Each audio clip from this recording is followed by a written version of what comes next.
Reka nongere mbifurize ibihe byiza mwebwe mukomeza kugenda mudukurikira mubana natwe mu makuru n'ibiganiro bitandukanye, ari nakomeye ikaze muri aya makuru. Mu butabera mu Rwanda, Nyamvumba Robert wahoze ari umukozi muri Minisiteri y'Ibikorwa Remezo akaba ndetse na murumuna wa General Patrick Nyamvumba, akaba rero yari yarahamijwe ibyaha bya ruswa agakatirwa gufungwa imyaka agera kuri 6 ndetse no gutanga ihazabu miliyari 21 z'amafaranga y'u Rwanda, akaza kujurira akaba yagabanyirijwe ibihano akatirwa imyaka 2 n'igice n'ihazabu ya miliyoni 50 z'amafaranga y'u Rwanda.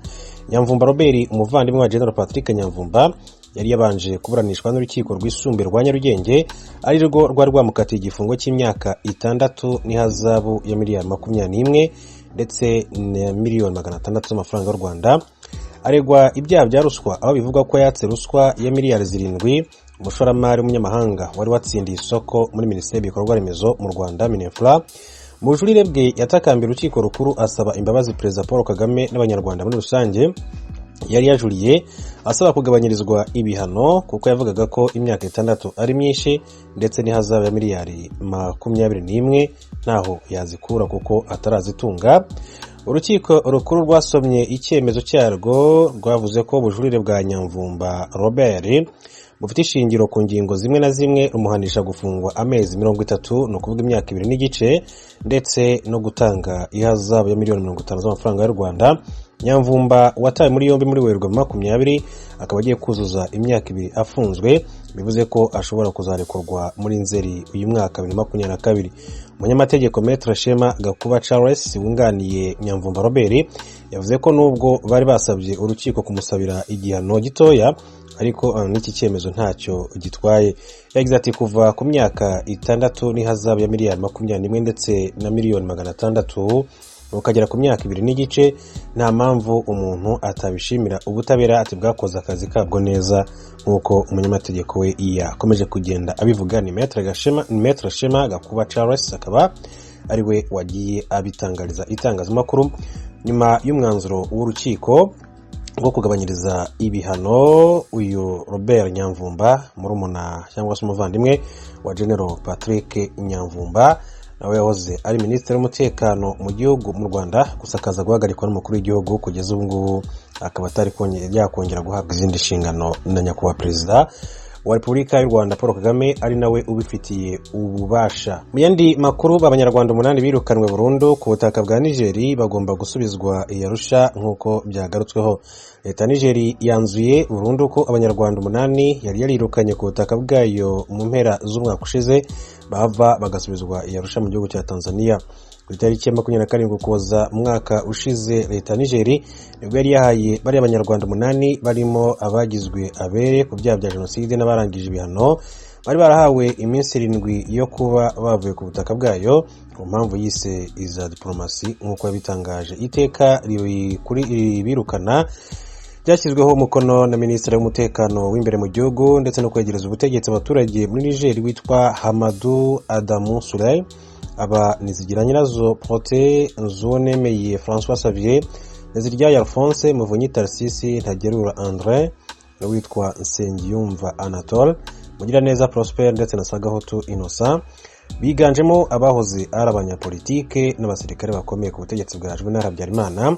Ku itariki ya 5 Ukuboza 21 nibwo bari bakiriwe na Leta ya Niger binyuze mu masezerano yagiranye na IRMCT ku itariki ya 15 Ugushyingo 21. Ku itariki ya 31 Ukuboza 21 urugereko rwashinzwe kurangiza imanza zasizwe n'inkiko mpuzamahanga ya IRMCT wasabye Leta ya Niger kuba ihagaritse icyemezo cyo kwirukana bariya abanyarwanda. Ihabwa iminsi 30 yarangiye ku itariki ya 3 hari ku wa 4 ku itariki ya 3 z'ukwezi kwa 2.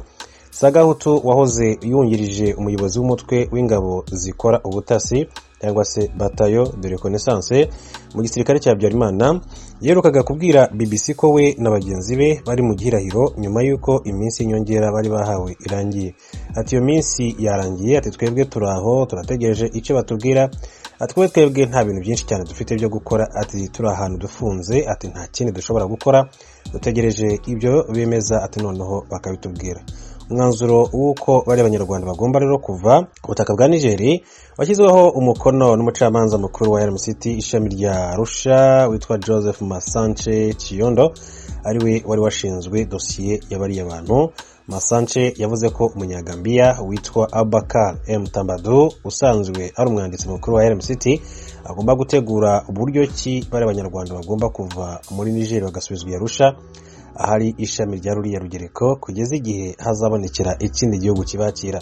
Leta Nigeria yasabwe gutanga ubufasha bwose nkenerwa mu ishyirwa mu bikorwa ry'umwanzuro wo kuvana bariya abantu ku butaka bwayo. Reka yandi makuru, perezida wa Repubulika ya Uganda Yoweri Kaguta Museveni yashuye ko arimo kuvugana n'ibihugu byo mu karere ka Afurika y'Iburasirazuba biri mu Rwanda kugira ngo bashakire hamwe igisubizo ku ibura ry'isukari. The Observer ivuga ko yabitangaje ku itariki ya 5 Gashyantare 2022 ubwo yafunguraga ku mugaragaro uruganda rutunganya isukari rwa Kinyara Sugar Limited ruherereye mu karere ka Masindi.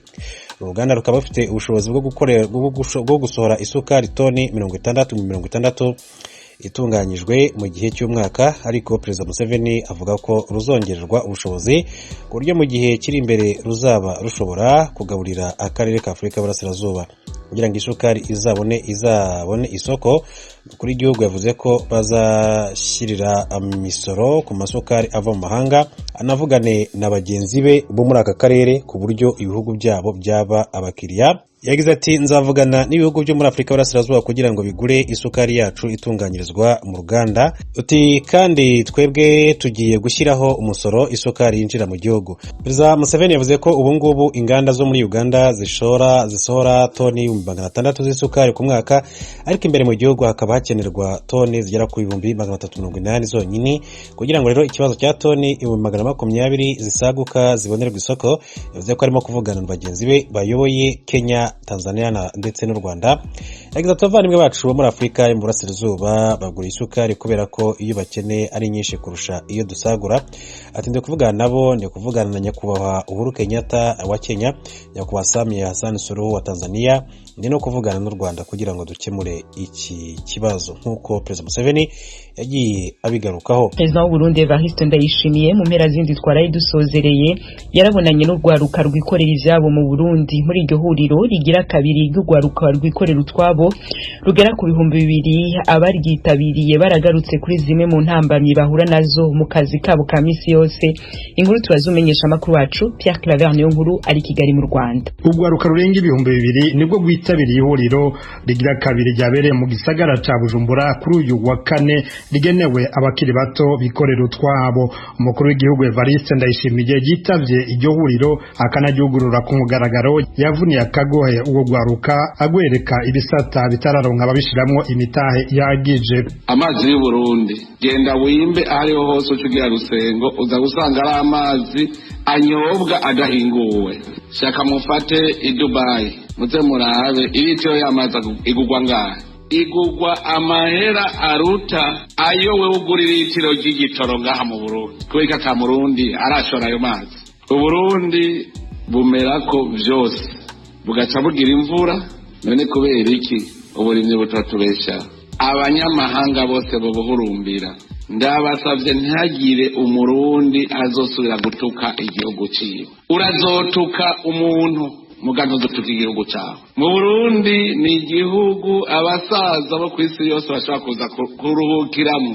Dufise amariba y'amazi y'amashuha 26 muri iki gihugu.